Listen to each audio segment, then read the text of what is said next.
Here's how to get MongoDB URI from Atlas. So from your Atlas dashboard, choose your cluster and click Connect.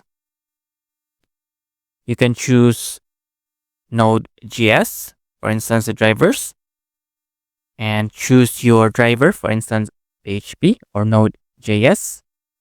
Choose your version, and this will be your MongoDB URI for your Node.js driver.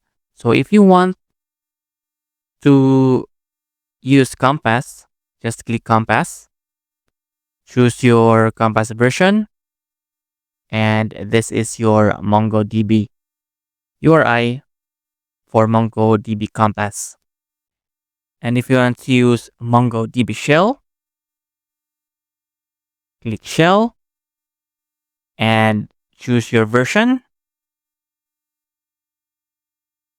And this is your MongoDB URI for MongoDB Shell. So this is how to get MongoDB URI from Atlas.